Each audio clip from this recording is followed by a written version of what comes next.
Hello students, सर्वांचं स्वागत आहे आपल्या यूट्यूब चॅनलवर. आजच्या व्हिडिओमध्ये आपण 8th क्लास मॅथमॅटिक याच्यामधला चॅप्टर नंबर फर्स्ट याच्यामध्ये प्रॅक्टिस सेट 1.2 बघणार आहोत. 1.1चे सर्व प्रश्न आपण याच्या अगोदर बघितलेले आहे, त्याचा व्हिडिओ आपण अपलोड केलेला आहे. आता आपण 1.2 बघूया.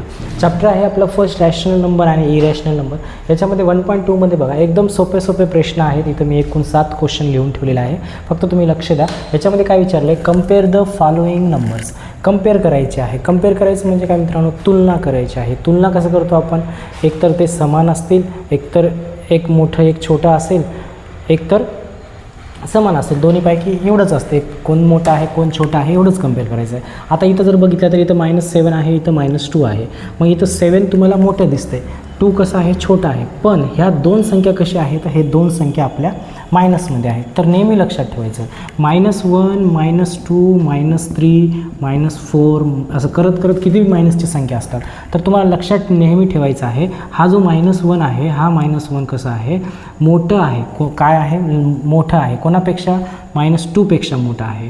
नंतर -3 पेक्षा मोठा आहे, -4 पेक्षा मोठा आहे. कोण आहे, -1 मोठा आहे. मायनसमधले जेवढे लहान संख्या असतात ते मोठं असतात, जे मोठी संख्या असते ते लहान असते. उदाहरणामध्ये दुसरी एक कम्पेअर करून दाखवतो तुम्हाला. समजा आपल्याकडे -10 आहे, त्याच्यानंतर -100 आहे. मग आता याच्यामधलं कोण मोठं आहे, -100 मोठं का -10 मोठं. तर याच्यामधलं मोठं आहे -10 आणि छोटा आहे -100. जेवढी लहान संख्या असते मायनसमधली तेवढी मोठी असते, जेवढी मोठी संख्या असते मायनसमधली तेवढी लहान असते. 2 जर मायनसमध्ये असेल तर कम्पेअर करायचं. मग आता याच्यामध्ये बघा, इथं 7 कसं आहे, -7 आहे. इथं कसं आहे, -2 आहे. म्हणजे हे मोठं आहे का हे मोठं आहे, हे 7 मोठं आहे आपल्याला माहीत आहे, पण मायनसमध्ये असल्यामुळे इथं हे छोटं आहे आणि 2 कसं आहे, मोठं आहे. म्हणजे इथं एक कोणतं सिम्बॉल येणार, असा सिम्बॉल येणार. म्हणजे इकडलं मोठं असल्यामुळं तुम्हाला लक्षात ठेवण्यासाठी हा जो सिम्बॉल आहे ना, बघा इथं 2 डॉट तयार होतात इकडल्या साईडला आणि इथं एकच डॉट तयार होते, म्हणजे पॉईंट तयार होते. जिकडं 2 पॉईंट तयार होत आहेत तिकडं काय करायची, मोठी संख्या ठेवायची.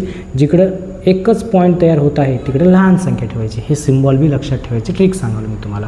त्याच्यानंतर दुसरा प्रश्न बघा, इथं 0 आहे, इथं मायनसमध्ये संख्या आहे. तर नेहमी लक्षात ठेवा, आता इथं -1च्या नंतर इथं 0 येत असतो मित्रांनो. काय येत असतो, 0 येत असतो. मग -1 पेक्षा सुद्धा मोठं कोण आहे, आपला 0 आहे.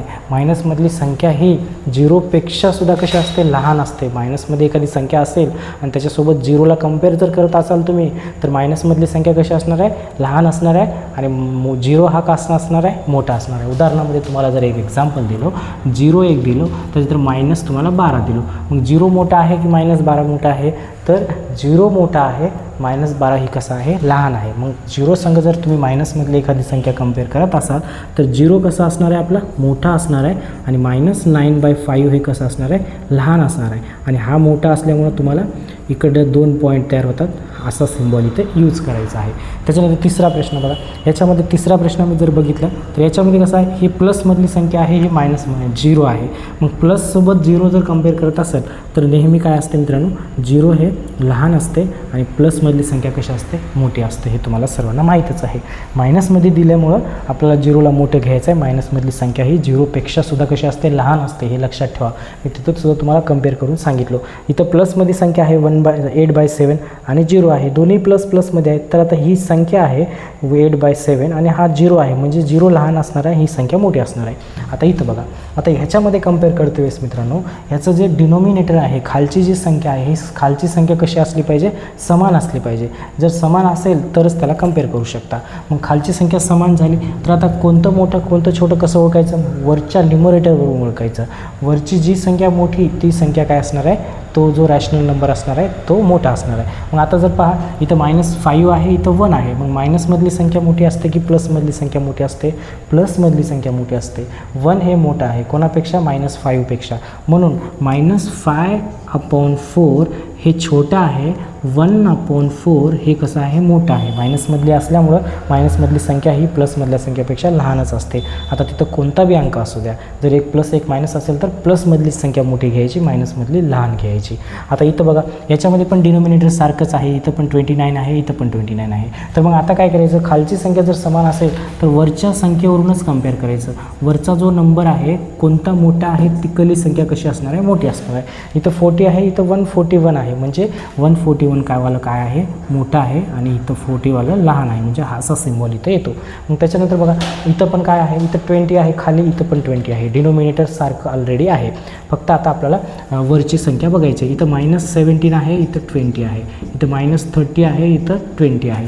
तर मग आता मला सांगा -17 मोठा आहे का -13 मोठा आहे?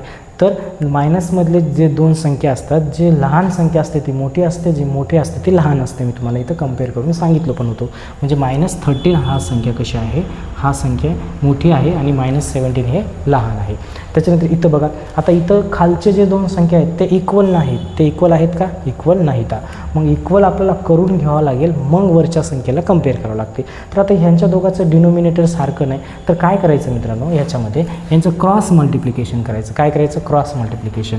15 × 16 करायचं डिवायडेड बाय 12 × 16 करायचं. बघा मी काय केलं, ह्या 16ने ह्या दोघाला काय केलं, मल्टिप्लिकेशन केलेलं आहे, मांडणी करून घेतलं मी. त्याच्यानंतर सेम 7/6 लिहायचं, 16 लिहायचं. आता ह्या 12ने ह्या दोघाला मल्टिप्लाय करायचं, म्हणजे इथं 12 येते, मग इथं किती येते, इथं येते आपलं 12च येते. मग आता जर तुम्ही बघितलं तर आता तुम्हाला जर पाढे पाठ नसतील, 16चा पाढा 15पर्यंत आपण तर म्हणू शकत नाही, तर इथं मल्टिप्लिकेशन करून घ्यायचं.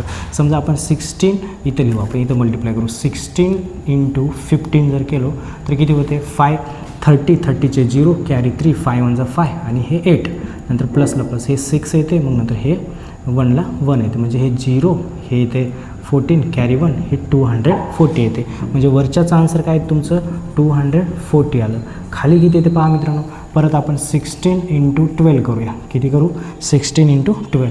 6 2 12चे 2 कॅरी 1, 2 1 2 हे 3, नंतर प्लस, नंतर 6ला 6 1ला 1, म्हणजे हे 2 येते, हे 9 येते, हे 1 येते, म्हणजे 192 खाली येते मित्रांनो. नंतर आता आपल्याला इथं कम्पेअर करायचं आहे, ह्याचं पण उत्तर काढू आपण. म्हणजे 72 म्हणजे 72 होते इथं. 12 7 72. मग खाली किती येते, 192च येते, कारण हे 16 × 12 आपण इथं केलो, 16 × 12 केलो, किती आले, 192 आले. मग आता बघा खाली 192 आलं. मग वरची संख्या कम्पेअर करायची, कोणती मोठी आहे, इक्वली मोठी आहे का तिक्वली मोठी आहे, इक्वली मोठी आहे, म्हणून इथं काय सिम्बॉल येते, हा असा सिम्बॉल येते, असा सिम्बॉल इथं येते. मग आता याच्यानंतरचे जे 2-3 प्रश्न आहेत ते प्रश्न आपण आता लगेच पुढं बघूया.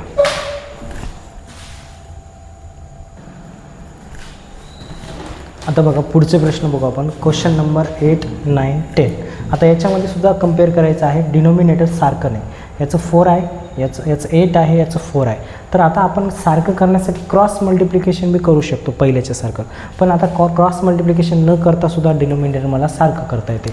तर मला ह्या 4ला 8 बनवायचं आहे, ह्या 4ला काय बनवायचं आहे, 8 बनवायचं आहे. मी ह्या 4ला कशानं मल्टिप्लिकेशन केलं तर 8 होते मित्रांनो. तर ह्या 4ला जर मी 2 मल्टिप्लाय केलो तर किती होते, 8 होते. 2 मल्टिप्लाय केलं तर काय होतं, 8 होते, कारण इथं 8 असल्यामुळे मला इथं 8 आणायचं आहे. मग खाली जर मी 2 मल्टिप्लाय करत असेल तर मला वरसुद्धा काय करावं लागेल, 2 मल्टिप्लिकेशन करावं लागेल. मग मी इथं काय करतो, -25 डिवायडेड बाय 8 असंच लिहितो. नंतर 9 2 किती होते, 18 होते, मायनस असल्यामुळे दोघांपैकी मायनस येते, 4 2 काय होते, 8 होते. बघा आता काय झालं, दोघांचं डिनोमिनेटर सारखं झालं. म्हणतात आता कम्पेअर करायचं आहे, कोणतं मोठं आहे कोणतं छोटं आहे. तर दोन्ही संख्या मायनसमध्ये असल्यामुळे जी लहान असते ती मोठी असते आणि जी मोठी असते ते लहान असते. हा सिम्बॉल इथं येतो. डिनोमिनेटर कसं सारखं केलं, या 4ला मी 8 बनवण्यासाठी खाली 2 मल्टिप्लाय करावं लागलं. जर खाली करत असाल तुम्ही 2 मल्टिप्लाय, तर वरसुद्धा 2 मल्टिप्लाय तुम्हाला करावं लागते. आता इथं बघा, इथंसुद्धा काय आहे, इथं 15 आहे, इथं 5 आहे. मग मी काय करतो, हा जो खाली 15 आहे ना, मग ह्या 5ला मला 15 बनवायचा आहे.